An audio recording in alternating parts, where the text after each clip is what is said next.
101.7 FM. Go ahead. Thanks for staying with us here on Newsnight. And Top Story just ended. Very interesting. A number of issues happening, interdiction, and we had Professor Jampo. We'll hear from him shortly. But still to come here on Newsnight, the Ghana Bar Association says the mass failure of law students is simply down to poor performance, as they also accuse Parliament of passing a law limiting the options for entry into the law school. It was simply a matter of pure performance. And unfortunately, when we were passing LI 2355, you were there. Parliament told us that we should take out the interviews. And that's coming up here on Newsnight. But we'll take some of your comments that you've sent in on message or what you've heard so far here on Top Story. From Dr. Bedin Kwadaso says, thank God the University of Ghana has taken a decision to interdict Professor Ransford Jampo and Dr. Paul Kwame Butako for featuring in the Sex for Grades documentary to allow for further investigations into the matter. And that's his view on this one. Jagos says, UTAC again, Ghana make hot power. And about the law student demonstration, I think the police service took the law into their own hands. We'll deal with that subject shortly. And this from Keta Butiakopa, Righteous says, I think BBC did not focus on the subject of investigation or on the subject of investigating sex for grade. He doesn't believe that the BBC focused on that. What's your own view on the work done by the BBC now that we've heard from the Minister of State in charge of the tertiary education? This one has no name, but it says, I think I support the prof. The BBC is just trying to run down our premier university. These people think Africa should not have anything good. Well, that's his view. What is yours? Kuban in Junajuni says, Barima says, I was stunned when a colleague teacher said in school yesterday that it will be Jampo even when the teaser hadn't been released. It tells clearly, those accusations that he fights quite vehemently, and it says he's ready to go to court on now that he's been interdicted. We'll wait for the outcome of the probe. Hi, Evans. It's all talk by people in authority in education institutions. It is more serious than what we all think. Both lecturers and students are guilty. Henry in Agbogba sent that in. That's David earlier sent a message that he's now sent in his name as well. Fifi says, I perfectly agree with the minister. Why do Africans allow themselves to be used by anything negative? BBC should concentrate on Boris Johnson and leave us alone. Lebele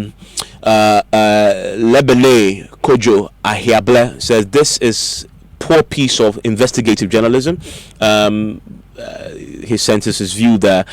Keep your views coming. We'll share it with the rest of the world on the back of what the minister has said. And the final one, we have a lot of abuse going on in our tertiary institutions, not just your University of Ghana. Those are a few of your views on the subject. Again, dividing opinions on the back of what the tertiary education minister had said tonight. And let's do some other stories now at this point, because if you are one of those aggrieved and agitating 6,692 law students who failed in the entrance examination into the Ghana School of Law, well, the Ghana Bar Association has a message for you. You were simply poor in your performance. 9 protesting students were yesterday arrested and later released without charge by the police after a peaceful protest was broken up by the police with rubber bullets, water cannons and tasers. The students were protesting against what they describe as attempts to make legal education the preserve of a select few. In an interaction with representatives from the main opposition NDC and former President Mahama, the president of the Ghana Bar Association, Anthony Forson, also accused Parliament of passing a law limiting the options for entry into the law school. It was simply a matter of pure performance. And unfortunately, when we were passing LI 2355, you were there. Parliament told us that we should take out the interviews. At least if the interviews had been left, many more people would have had a second opportunity to go through the interview process and get enrollment. But Parliament said, if you do not take out the interviews, we will not pass the law. Before God and man, If you will be honest, Yunusa, that's what you told us. And that's how the law is, at least. If you deny, the law will speak for itself. So it is not the fault of the GLC that there is restriction. At least if the interviews were there, a lot more people would have had the opportunity of a second bite. There is one school of thought which says that we should go the American route by everybody going to a various law schools and the GLC being an examining body. So long as we all agree that quality should not be compromised, even if we go that route, at the end of it, we'll maintain quality. You have there Anthony Forson, the Ghana Bar Association president. Let's head over to the phone lines now and speak to members of the Constitutional and Legal Affairs Committee, the ranking and the chairman of these committees, because they've been accused by the Bar Association of passing this very law that they're turning around to complain about. We've been joined on the phone by Mr. Yunusa Hussaini. We are grateful for your time here on Newsnight. Thank you. We have as well Mr. Ben Abdallah. We're grateful for your time as well. Okay, it looks like we don't have Mr. Ben Abdallah yet, but we'll start with you, Mr. Yunusa Hussaini. You heard the Ghana Bar Association president, amongst others. It looks like you passed this very law that you are turning around to complain about. Is it an accusation that you accept? Well, I thought that it was quite unfair because the petition that was presented to Parliament by students when they reported past failures have said that the Ghana Legal Council conducted examinations and interviews to select students to get into the law school, and those were two entry barriers. I mean, you have to pass an examination. Students pointing to the fact that there were some students who passed the examination but were failed at the interview, and so that of injustice in the whole matter. And so we said, look, why do you put two entry barriers on the way of students who are desirous of entering the law school?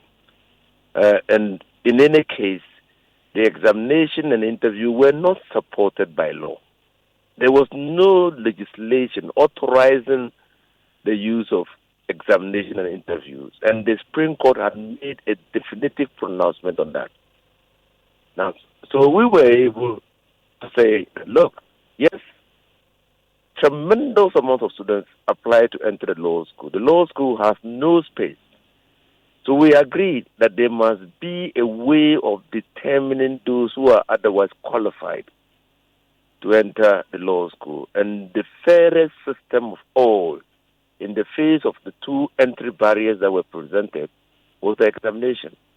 And so, if a student sat for the examination and passed, we removed the discretion of the Ghana Legal Council to fail that student in an interview. And I think that was fair.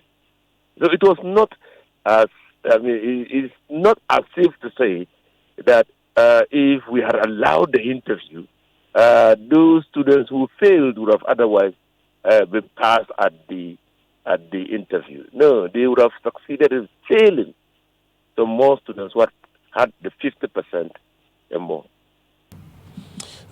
When the LI came before you, the president of the GBS argument is that you should have allowed the option of an interview to be in there. No, we couldn't have allowed it because, like I explained, the interview constituted another entry barrier. So you have double barriers. You had one examination, and that barrier was reinforced by an interview. So it was going to be more difficult for students to enter the law school, and it was going to bring about some unfairness and injustice. That you have subjected a student to write an examination, the student passes the examination, and then you fail him in an interview. And we've seen that even with that interview, that students who have failed internship have otherwise failed to be called to the bar. After passing their papers, they failed to be called to the bar because they failed internship. So we were removing the discretion, the human element from the whole thing. And I thought that was fair. Well, and then Evans, in any case, we had as Parliament unanimously agreed that even the examination did not offer a solution to the problem, and that we had agreed with the Attorney General that we needed radical reform at the law school. You recall that Joy FM even organized an encounter at Alisa Hotel. I remember that. It's something I anchored myself. Yes. So it is not. I mean, you can't go back repeating mistakes. I mean, repeating mistakes has never been held as experience. I want to bring in your chairman, Ben Abdallah, who is also with us. Mr. Abdallah, it is clear to us as of now that if something is to be done to fix the problem, it has to go through Parliament. It has to come. Some legislation has to back this. What is your own role in doing this? I mean, there's been a move recently towards the president has sent in a letter, a word to the General Legal Council. What is Parliament doing as part of your own contribution to fixing the problem? Thank you very much, Evans, and let me say good evening to all your listeners, and let me say good evening to my brother on the other line, Honorable Hussein Inusa. I think the Parliament, as an arm of government, having an oversight responsibility over state institutions, also is much interested in the recent unfortunate phenomenon that has befallen certain law students, and for that matter, befallen upon this country. In that capacity, I think that we can also have a bipartisan approach to the matter by, on our own, carrying out some investigation into the causes of the recent mass failures of the students who went to sit the entrance exams. We can invite stakeholders. We can invite the public. We can invite some representatives of the General Legal Council. We can invite some of the students. Then we'll have a thorough discussion on this matter. You know, as Parliament, as an institution, we cannot originate any bill. But what we can do in the course of this process, or at the end of this process, is to recommend certain proposals to the executive with respect to how best we can have a better legal education in this country. Have you seen enough from the executive to convince you that they are committed to fixing the problem? Pardon me? Have you seen enough from the executive to convince you that they are committed to fixing the problem? Yes, we have seen enough evidence that should tell us that the executive is also much interested in ensuring that there is enough access to legal education. But like I stated in my preliminary submission, before we can have a thorough overhaul of the legal education in Ghana, it has to start with the amendment of the Legal Profession Act 1960. I think that is the genesis of the problem. But that's something that the executive must initiate. Yes, that is why I'm saying that what Parliament can do now that the problem has presented itself is to carry out some investigation. And at the end of the investigation, then we will send proposals to the executive. And the executive, while the executive is also now seized with the problem, then they would then bring a solution to Parliament by way of an amendment to the Legal Profession Act.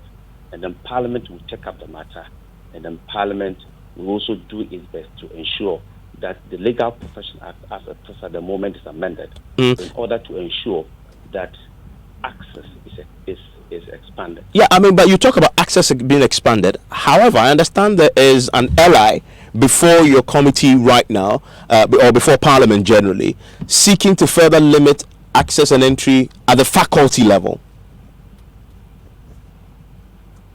Yes, that is true. That is not an ally, but that is an amendment of the Legal Profession Act itself. Yes, what is the object of that amendment? Yes, what it's seeking is seeking to do is to amend certain relevant portion of the Legal Profession Act in order to enable the General Legal Council to allocate quotas to the universities to run the Bachelor of Laws program. That is one of the amendments. Yes, so you're going to now introduce a quota system. That is limiting.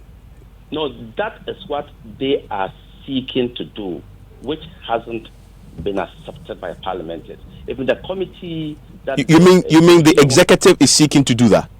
That is what the executive, yes, let me say the executive. Yeah, but it's strange because you say that, you just said earlier when I asked you, have you seen enough commitment to open up the space? You said yes, but they have an instrument before you that is seeking to limit further, now even at the faculty, a quota system that is definitely going to be a limiting factor. But the point is that this bill came to Parliament long before Parliament went on recess. But it's unfortunate that the committee could not, as it were, convene to have a thorough discussion on the bill before Parliament went on recess. So now that the problem has come, now that the executive is now seized with the facts, I believe, and the president has made it categorically clear that there is the need, or the time has come, for legal education now to be expanded. But just clarity on this particular latest document before you that the GLC and the government is pushing, are you in support of what it proposes? Am I supporting what? Are you in support of the quota that this latest amendment is proposing, the one you are yet to consider? If you were to ask my personal opinion, I will not support the quota system. That is my personal opinion. Okay. But the committee is yet to meet to have a thorough discussion on it. Thankfully, I have your other member ranking on it. Let me ask him too. Mr. Fuseni, is this latest amendment something you also support? The fact that we as a committee refused to or decided not to sit on that amendment is evidence of the fact that we didn't think that it would fix the problem. Because the government was looking for quick fixes. And this is not a time for quick fixes. So we didn't see any value in the amendment proposed. Because how do you seek to limit the student intake at the various institutions, educational institutions, which are training students in the law degree? How do you restrict that? And so, and how many institutions were affected in the first place? Are you looking at public institutions only, or the private institutions too will have a quota? And if they are to have a quota, how many are going to be admitted into the law school? And then what will be the distribution of the quotas? And so we didn't just address the issue. We didn't address at all. That is why, when the amendment was filed, Chairman looked at it, we all looked at it, we thought that this doesn't address the issue at all. The issue requires fundamental reforms. Fundamental. And I think that it's about time that government called the stakeholders. I had discussions with my chairman, and we were thinking that if government was not forthcoming with policy, probably we could discuss with the speaker and see how we initiate the process to get stakeholder participation and views on how to reform legal education in Ghana and advise the government. Okay. In fact, I'm aware that some members of the committee were even in the process of drafting a private member's bill to address the problem. But I just hope that government will look at the issue as a policy issue. But let me ask you this. On the back of this latest amendment before you, which clearly the chairman himself opposes personally and you also do, how do you reconcile that with the stated government position that they want to expand access? Well, the access to legal education. That's how I read it, not access to the law school, access to legal education.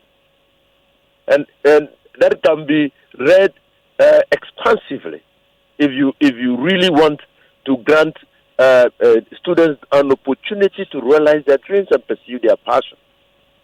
You can have access. You can grant access. And I think that one way of doing it, and I have been speaking on it time with a number, is to limit General Legal Counsel to regulatory function and then allow the educational institutions to teach the law according to the regulations put in place by the General Legal Counsel. Ensure that the educational institutions have the requisite faculty, the requisite facilities, environment to be able to discharge the responsibility of training lawyers in this country without compromising quality. I'm grateful that you joined us, Yusuf Hussaini. He is the ranking member on the Legal, Constitutional and Parliamentary Affairs Committee in the House. Still staying with issues relating to the bar and law, the NDC has some concerns. They've been confronting the Ghana Bar Association, raising concerns with what it perceives as the association's failure to take on national issues under this current administration. NDC General Secretary Johnson Asiedu Nketia put these concerns directly to the current executives of the GBA led by Tony Forson. The Ghana Bar Association has been one very important voice in Ghana, a voice of change. Unfortunately, these days, we don't hear you much. And we don't want to believe that you choose your seasons to comment, and other seasons you decide to go on hibernation. And so, it is a worry to us. But let me also concede that as we are going round, so we still want to remind you that you have a role to play in ensuring that there is rule of law in the country. They've been, over the past few years, there have been rule of law issues that have come up strongly. And everybody was expecting to hear you. Maybe some of them heard you, but I haven't heard you. I was not at the right place at the right time. So I was worried that this security situation that is engulfing the nation, and everybody is making noise, other civil society organizations are making noise. We haven't heard the Bar Association coming in with the strength you used to exhibit in certain times of the history of our country. So that's the General Secretary of the NDC. In fact, the Minority Leader, Haruna Idrisu, also wants the GBA to be more vocal. When the President introduced the Vigilantism Bill in Parliament, the preamble, the memorandum that accompanied it, was loaded with reference to the Ayawaso Wagon Commission of Inquiry report. Yet, as a parliament, we did not have access to the report, neither did we have access to his official white paper on that issue. So how are we going to contribute to enrich that law when we don't know the official government position on the matter and we do not know what informs government on that matter? So if you say vigilantism, you punish it. Hallelujah. We're waiting for him to punish it. But if you have a unique case of your own men and women caught in it, that you excuse them with a white paper, for me, the president has only brought a terminal end to Act 999. If he didn't punish his own, he would be in labor tomorrow to punish any member of the NDC when he so commits an act of vigilantism that threatens our democratic practice. So Minority Leader Haruna Idris. Well, the Ghana Bar Association has a response. The president of the association, Tony Forsing, disagrees with the NDC that they've chosen to be silent under this NPP administration. If you listen to my conference speech, which of course from your speech I can see that you did not listen, I spoke about corruption to the face of the president. I spoke about it, it was in my speech. If you talk about Ayawaso, the PREC, we issued a statement. If you talk about vigilantism, we issued a statement. And even as vice president, I spoke on it. Because if you realize, after I became PR, I don't speak as PR. But the president of the bar mandated me to speak about that particular issue.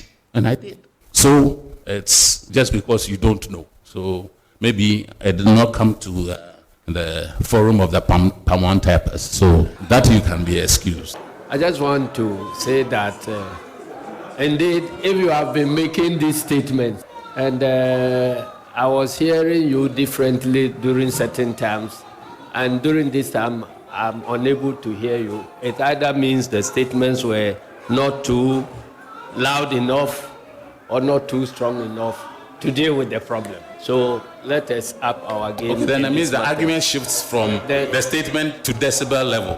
Because I haven't heard it. Okay. I still haven't heard it. Okay. Yes, I haven't heard it. That's but fine. In those days, I was hearing you loud. Okay. So it meant that whatever decibel level you use to attract our attention, get back to the same decibel levels. That's fine.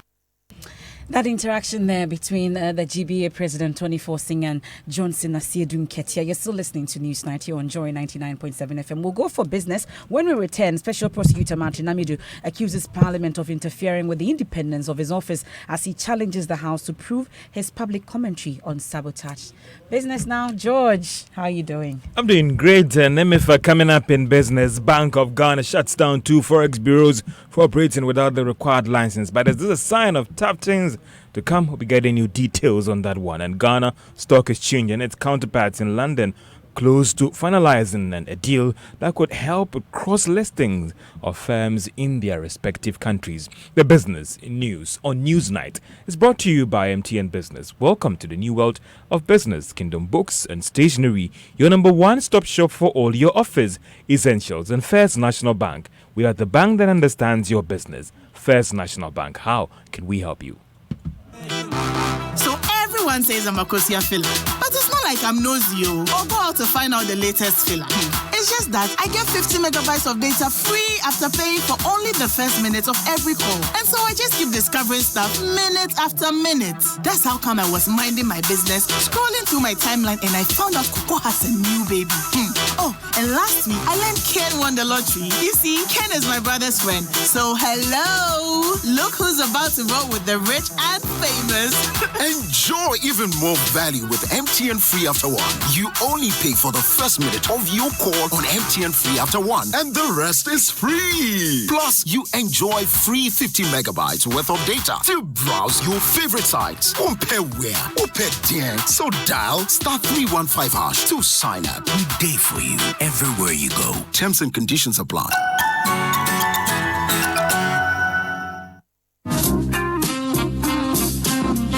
The Kingdom Books This Year Back to School promotion is in conjunction with Citidia Supermarket. Buy school items worth 100 Ghana cedis from Kingdom Books and get 12% discount voucher to purchase from Citidia and vice versa. School items include textbooks, pens, pencils, erasers, exercise books across all Kingdom Books branches in Accra, Tema, Kumasi, Takoradi, and Cape Coast. Kingdom Books, where quality and affordability is assured. For further information, call 0302 764209 or 0302 746101 and 0501 401050. Terms and conditions apply.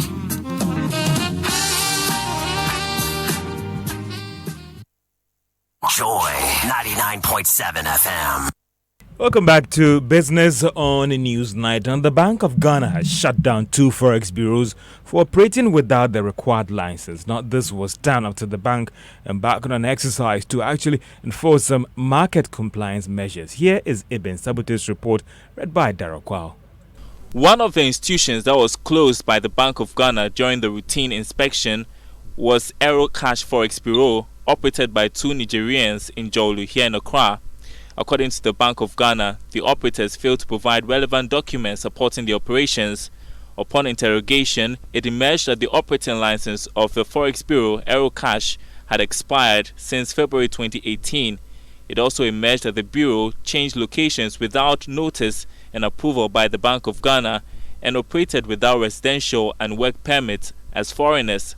Head of Operations from Other Financial Services Department at the Bank of Ghana, Adra Kunedu Toto, ordered the operators to shut the business immediately and report to the Bank of Ghana Wednesday morning for further investigations and action. They have to close down this very minute before we leave here. They have to go and get all their information together, and they have to come with whoever sold or transferred ownership of business to them. They have to come to the office tomorrow for us to work on it and take a decision ASAP. So currently, I'm going to ask them to close down before we leave. Joy Business has gathered that the Forex Bureau, apart from the above infractions, also refused to take data of daily transactions as prescribed by law.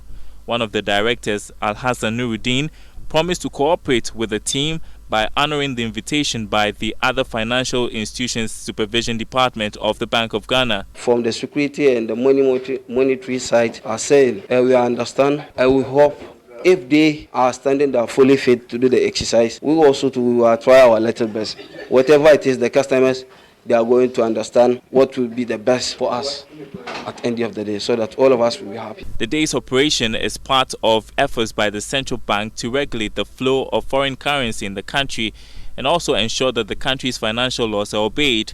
The team continued to some real estate operators that were pricing in foreign currency to enforce the law. Meanwhile, another bureau located at Dankwa Circle, Osu, operating without a license, has been ordered to close down. The operators claimed it was a photo studio they were renovating to be used later as a Forex Bureau.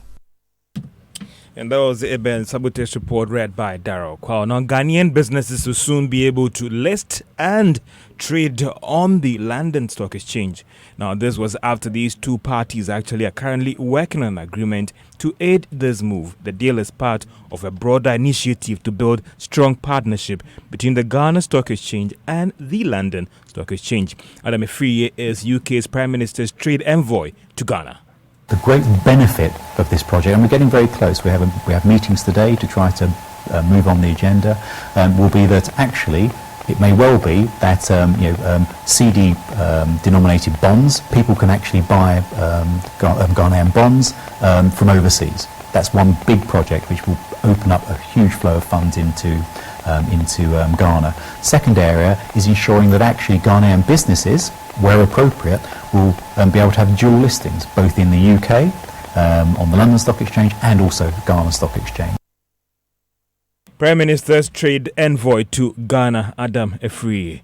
Now, Africa World Airlines has signed an agreement with the Brussels Airlines to help fly their passengers across cities in the country. The partnership will allow passengers traveling from Brussels Airlines to book a single ticket to any of the 9 African destinations served by the Africa World Airlines. Chief Operating Officer at Africa World Airlines, Shin Mendes, says he believes this agreement will be a great opportunity for travelers in the country. I think the important thing with this partnership is that it's giving opportunities for passengers who originate or terminate their destinations beyond Accra to get a seamless travel experience between Africa World Airlines and Brussels Airlines. So for example, if you're a Ghanaian living, say, in Dusseldorf and you're looking to travel to Kumasi, previously you had to buy a flight up to Accra, then in Accra collect your baggage, go out and buy another domestic ticket or take a bus or something onwards. Now you're able to book a single ticket from Dusseldorf all the way to Kumasi. When you're returning from Kumasi to Dusseldorf, you check in one time at Kumasi Airport, you have your full 23 TMs, 23 kilos times 2 bags. Shin Mendes is the Chief Operations Officer at Africa World Airlines. Now, the management of the Kumasi City Market has opened its new KJTR lorry terminal for business. The new terminal will serve not only loading points with vehicles of over 60 routes that are actually holding. They embark on several routes in that city. Prince Tapia was there for Joy Business and us more. More than 60 destinations have been allocated places at the new KJTR terminal. The Transport Operators Relocation Committee explains it wants to prevent congestion at the market. Committee Chairman Nana Nimakon Besiama II addressed the media on the new development. We wish to take this opportunity to inform all commercial transport operators and the general public that the new Kajetia Transport Terminal is officially open. The new Kajetia Transport Terminal is only a loading point for drivers, while a holding area has been arranged at the massive race course. And that was the Prince of Pierre's report. Now, just before we go, the Chief Executive Officer of the Ghana Investment Promotion Center, Yofi Grant, has been elected as a director representing Sub-Saharan Africa on the World Association of Investment Promotion Agency. This was just a meeting that just ended at Warsaw in Poland. On the stock market, Cowbank went down by 4 pesos to close at 84 pesos. GCB is now worth 90 pesos after going down by 4 pesos. MTN lost a peso to close at 70 pesos. And that's all for business on Newsnight. Thank you very much, George, for business. Let's take some of your comments that you sent in via WhatsApp on 0244340437. Same number for Telegram as well. This one says it's clear that the BBC is on the recolonization mission.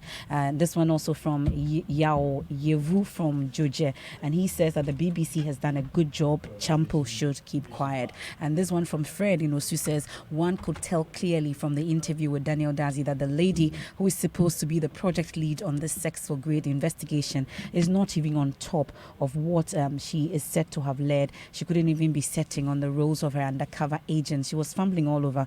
She's being used against her own continent. I cry for Africa.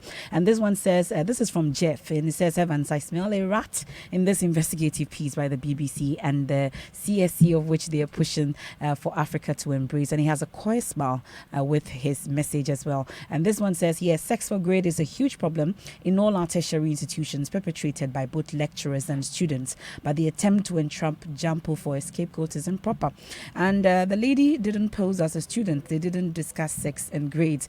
This is not the way to go in dealing with these things. Bibi from North Kaneshi's message. And this one says, Tony Forsing is now saying that once Parliament removes the interview, will intentionally fail students through exams instead of removing them during interview when they pass. That's the question with no name. Yao Intema says our penchant for mediocrity and disdain for merit will have people advocating reducing the bar for any and everything. The Ghana Bar Association is right. So we'll take one final comment. Sam Funke in London says, most of us are missing the point. We must be seeing to be reading beyond what we see. There was clear evidence of abuse of authority and sexual harassment from the lecturers. The sex for grade was clearly defined in the letter sent to the prof stating the grounds of his involvement. Hashtag let's say no to sexual harassment. You're still listening to News Night here on Joy 99.7 FM. On to some other stories now, because the special prosecutor Martin Amidu has another epistle today, and he's accusing Parliament of interfering with the independence of his office. According to him, the Speaker of Parliament's certificate was also in breach of the administration of justice and independence of the judiciary. There's been a tussle between the Office of the Special Prosecutor and Parliament over Mr. Amidu's decision to prosecute Member of Parliament for Boko Central, Mahama Ayariga.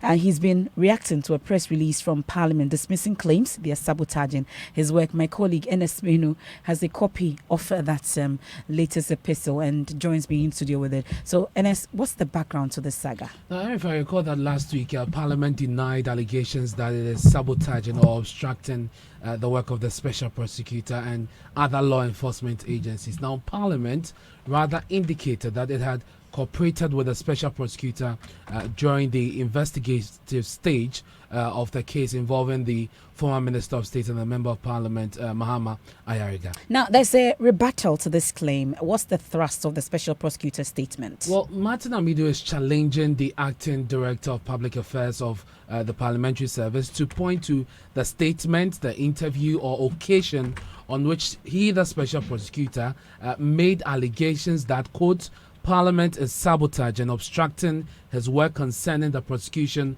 of a former Minister of State and Member of Parliament, Honorable Mahama Yarga, unquote. Now, the latest 45-minute interview granted by the Special Prosecutor to journalist David Ampofo, that's Time with David, which is still trending, by the way, does not contain any allegations talking about sabotaging or obstructing the work of Special Prosecutor, or a mention of the name of any former member of parliament or minister as the acting director of parliamentary services falsely attributes to it. And this is Martin Amidu speaking. Yes, I was just going to this get Martin to that. Amidu speaking, that there was nowhere in that interview where he mentioned the name of a former MP or minister, and also made assertions that parliament was obstructing its work. But thankfully, we have a copy of that interview. We played it some time back. Let's get back to it. In this particular interview, this portion that we're going to play to you, with that interview on Time with David Ampofo, the Special Prosecutor talks about being sabotaged. Take a listen. In a bipartisan manner, there have been attempts to sabotage my work, right? And you know very well that everyone I went to court, and let me preface it this way. When we were doing the Constitution, of which I was the chairman of the House Committee, we came to a consensus that 51% of the ministers must come from Parliament. We heard that the Special Prosecutor himself, Mr. Martin Amidu, also didn't mention names of any former ministers and MPs. You just heard him say that. And there's a reference to former ministers taking double salaries. Listen to this one.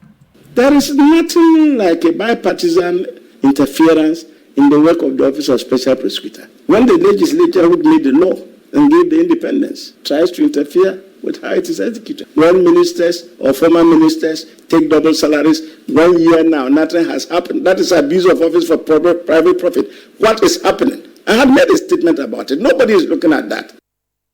So you heard him for yourself, but then there are other portions also, other things that he talks about. You can form your own opinions from what you've heard from excerpts of that interview with David Ampofo. But Ernest, the Special Prosecutor's statement made reference to his independence being interfered with. And I read, he says that as to the matter of parliamentary interference, the ruling of the High Court, Financial and Economic Crime Division 3, held on Tuesday, the 4th of June 2019, before the Ladyship Justice Ifyasewa Asari-Botre in the Republic versus Hajia Hawa Nichema and 6 others, rejecting the Speaker's certificate, which is available as a clear interference by Right Honourable Speaker of Parliament in the independence of the judiciary and the administration of justice under the 1992 Constitution. He continues by saying perhaps the participants from the side of the parliamentary leadership should explain why they find it necessary for the acting director of public affairs, who has no personal knowledge of the meeting, speak on their behalf. That's something that people have concerns about, why the Director of Public Affairs cannot comment on these issues or sign a statement if she has been briefed to do so. And my colleague Ernest brought us details of that. Thank you, Ernest. But let's talk about the teachers, the Technical Universities Administration Association. They've tonight declared support for the strike action by the Technical Teachers Association of Ghana, TUTAG. Now, TUTAG is on strike to press home its demand for better conditions of service for staff of technical universities in the country. The strike, which begins today, 7th October, is to also demand the release of a staff audit, a report conducted by the National Council for Tertiary Education, in which they allege the ranks of some of their members were deliberately downgraded. According to the association, staff of the various technical universities are yet to see an adjustment in the emoluments since the upgrade of 8 polytechnics to universities. We'll hear from TUTAG shortly, but first, Isahaku Ibrahim is General Secretary of the Technical Administrators Association, which is threatening to join the strike in 11 days. Well, our concerns are not very different from the issues that TUTAG have raised. As far back as 2016, we were converted to a university, and since then we have been impressing upon government that we be recognized as such.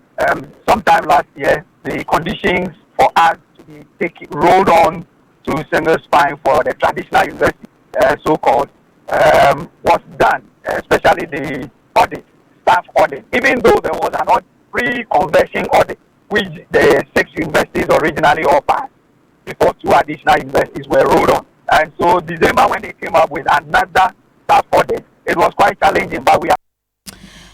We apologize for that, but you were hearing Isahako Ibrahim, who is the General Secretary of the Technical Administrators Association, and they are threatening to join the strike in some 11 days. Meanwhile, the Colleges of Education Tutors Association of Ghana, CTAG, is set to also embark on a strike over what they say is government's failure to honor the MOU on the payment of book and research allowances to members. Joy News understands the association met the Education Minister today, and we'll get updates shortly if we're able to reach the PRO of the Education Ministry, Mr. Vincent Asifwa, will give us the details on what the next line of action will be, or what the way forward will be on this. Also, we'll hear from TUTAC, and they've also given that notice that this is what is going to happen if nothing is done about their situation. We have Vincent Asifwa on the line.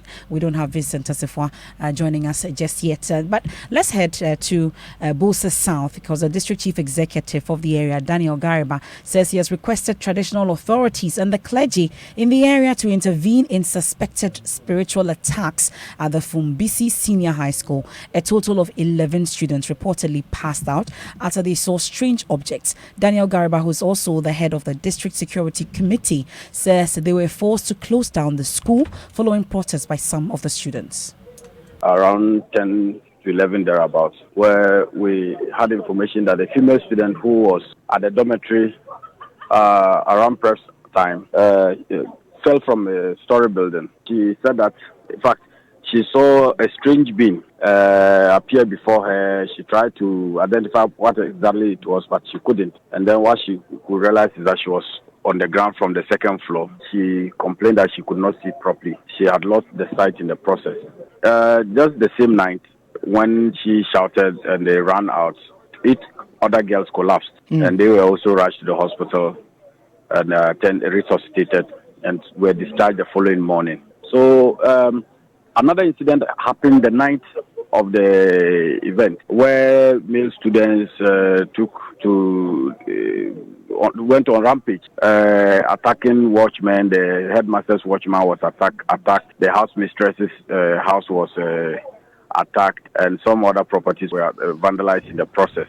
Somewhere around 12 to 1 that we heard that some other students were also fallen. About 10 of them were taken to the hospital and were also taken care of. So that's the head of DISEC for the Bosa South constituency, Daniel Gariba, on that strange happenings on the Fumbisi Senior High School. And just before we go, the Accra Region Police have started investigations to unravel circumstances leading to the multiple shooting of a 30-year-old owner of a Forex Bureau on the busy Nima Kanda road by 2 men on a motorbike. The victim, who is currently battling for his life at the police hospital, sustained severe bullet wounds during the attack last night. 12 bullet shells were retrieved by the police from the crime scene. We can listen to the Deputy Accra Region Police Public Relations Officer, Inspector Kwabena Danso. There was an attack on a Forest Bureau operator on the Kanda Nima Highway, close to the Nima Central Mosque. The police patrol team acted swiftly by taking the victim to the police hospital for treatment.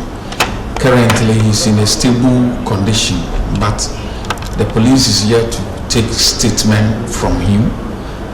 His vehicle has been impounded at the Nima police station pending investigations. No arrest has been made so far. He's yet to give the exact account of the incident. So when he gets recovered, he will tell the police the account of the incident. That will give the police more room for us to unravel the mystery behind the exact attack. But we are still gathering information surrounding the incident. Police is still working on those information. I might not be able to disclose all about it, but efforts are still in place. And that's the Deputy Accra Region Police Public Relations Officer, Inspector Kwabena Danso, ending tonight's edition of News Night. I am MFR Power. I've been here with Evans Mensah, and tonight you get to ask all the questions to the geeks. They are ready to take them. Have a good evening.